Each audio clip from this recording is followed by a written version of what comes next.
নেতা Suvendu Adhikari special train করে old Malda স্টেশনে নেমেছেন এবং দক্ষিণ দিনাজপুরের দলীয় কর্মসূচিতে যোগদান করার উদ্দেশ্যেই কিন্তু এই স্টেশনে নেমেছেন তিনি। বিজেপি নেতা শুভেন্দু অধিকারী স্টেশনে পৌঁছানোর আগেই মালদা জেলার বিজেপি নেতৃত্ব এবং দলীয় কর্মীরা দলীয় পতাকা নিয়ে নেতাকে অভিনন্দন জানিয়েছেন এবং ফুলের তোড়া এবং উত্তরীয় পরিয়ে নেতাকে বরণও করেছেন। দেখাচ্ছি সেই ছবি যে শুভেন্দু অধিকারী স্টেশনে পৌঁছানোর সাথে সাথেই কিন্তু দক্ষিণ দিনাজপুরের দলীয় কর্মসূচিতে যদি তিনি যোগদান করবেন ঠিক সেই উদ্দেশ্যেই তিনি স্টেশনে নেমেছেন এবং বিজেপি নেতা শুভেন্দু অধিকারী স্টেশনে পৌঁছানোর আগেই মালদা জেলার বিজেপি নেতৃত্ব দলীয় কর্মীরা দলীয় পতাকা নিয়ে নেতাকে অভিনন্দন জানিয়েছেন, ফুলের তোড়া এবং উত্তরীয় পরিয়ে কিন্তু নেতাকে বরণ করেছেন।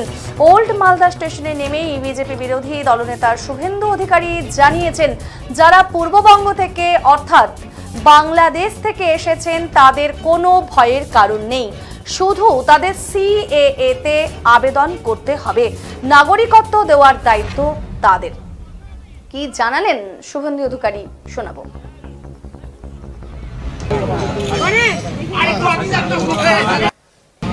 দেখুন, খুব ক্রিস্টাল ক্লিয়ার 2002 সালে পরিবার বা পরিবারের যে কোনো লোকের নাম যদি থাকে 2025-এর ভোটার লিস্টের ম্যাপিংয়ে তার নাম যুক্ত হয়েছে, এটা একদম ক্রিস্টাল ক্লিয়ার। এবারে 2002-এর পরে বাংলাদেশ থেকে যে হিন্দুরা এসেছে তাদের করণীয় কাজ আমরা সবাইকে ক্লিয়ার বলেছি যে 31/12/2024 পর্যন্ত যে হিন্দুরা ধর্মীয় উৎপীড়নের কারণে শরণার্থী হিসেবে পশ্চিমবঙ্গে বা ভারতে এসেছেন তারা দয়া করে সিএএতে অ্যাপ্লিকেশান করুন। এবারে সিএএতে অ্যাপ্লিকেশান করলে তার নাগরিকত্বের সার্টিফিকেটের টাইম টেকিং ব্যাপার আছে, কিন্তু অ্যাপ্লিকেশান করলে ওই ডকুমেন্টটা থাকলেই সে নাম তোলার ক্ষেত্রে ড্রাফট ভোটার লিস্টে তার অধিকার পৌঁছাবে। বাকিটা ভারত সরকার এবং ইলেকশন কমিশন দেখবে। কিন্তু আপনাদের কাছে খুব পরিষ্কার বলি, 2002 সাল পর্যন্ত যারা এসেছেন ভোটার তালিকায় নাম তুলেছেন তাদের নাম 2025-এর ম্যাপিংয়ে থাকবে।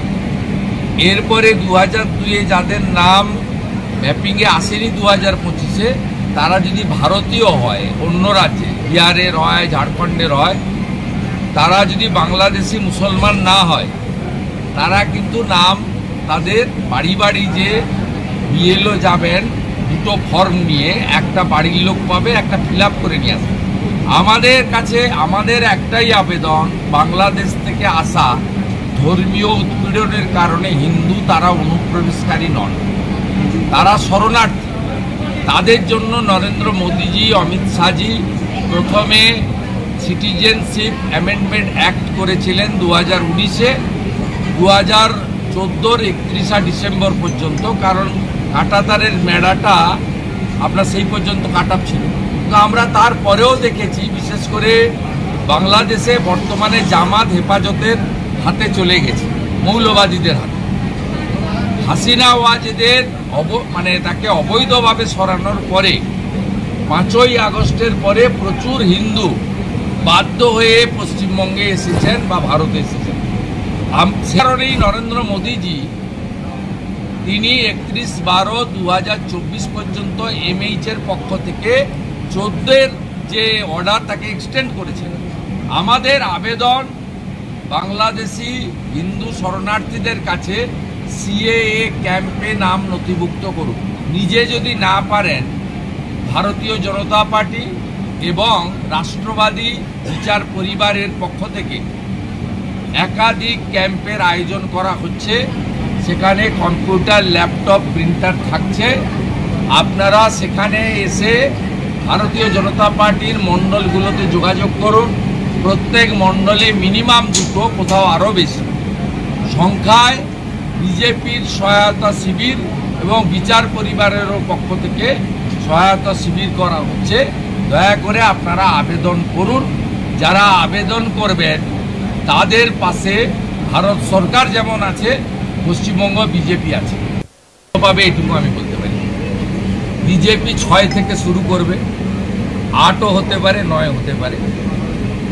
কোথায় গিয়ে থামবে আমি জানি না। একমাত্র যেখানে হিন্দু 8% আছে আমাদের সুজাপুর, সেই আসন ছাড়া 11টাতেই বিজেপি জেতার সম্ভাবনা। ওখানে যেহেতু 8% হিন্দু, ওখানে আমি গ্যারেন্টি দিতে পারি পাল্লায় পড়বেন না। মমতা ব্যানার্জি এবং তার পুলিশ, তার ইকোসিস্টেম বলছে অ্যাপ্লাই করবেন না, সব বন্ধ হয়ে যাবে। এটা ঠিক কথা নয়। আপনারা দেখেছেন পায়েলগাম ইনসিডেন্টে যে বিজন অধিকারী মারা গেছিল, গুলি করে তাকে হিন্দু বলে মেরে দেওয়া হয়েছিল। তার স্ত্রীকে আমরা 15 দিনের মধ্যে পার্মানেন্ট সিটিজেনশিপ সার্টিফিকেট দিয়ে আনিয়ে দিতে পেরেছি, বা ভারত সরকার দিয়েছে। একইভাবে এখনো পর্যন্ত প্রায় 14,000 মানুষ সিএ আবেদন করেছেন, কিন্তু তাদের কারোর চাকরিও যায়নি, তাদের সামাজিক সুরক্ষার বিভিন্ন কেন্দ্র রাজ্যের ভাতাও বন্ধ হয়নি, তাদেরকে সমস্যাতেও পড়তে হয়নি। আপনার মাধ্যমে বাংলাদেশ পার্শ্ববর্তী মালদা জেলার শরণার্থী হিন্দুদের কাছে বিরোধী দলনেতার গ্যারেন্টি এবং আবেদন, সিএতে যত তাড়াতাড়ি পারেন অ্যাপ্লিকেশান করুন। ভোটার তালিকায় আপনার নাম থাকবে। আপনার যদি কোনো ক্ষতি হয়, আমি আমার কলিগদের নিয়ে, আমার এমএলএ কলিগ আছেন, BJP state secretary Gopal Saha, সাউথের প্রেসিডেন্ট আছেন অজয় গাঙ্গুলি, আমরা কথা দিয়ে যাচ্ছি, আমি অপোজিশন লিডার, আপনাদের গ্যারান্টার থাকছি। বিজেপি বিজেপি বিজেপি জিন্দাবাদ জিন্দাবাদ জিন্দাবাদ বিজেপি জিন্দাবাদ জিন্দাবাদ।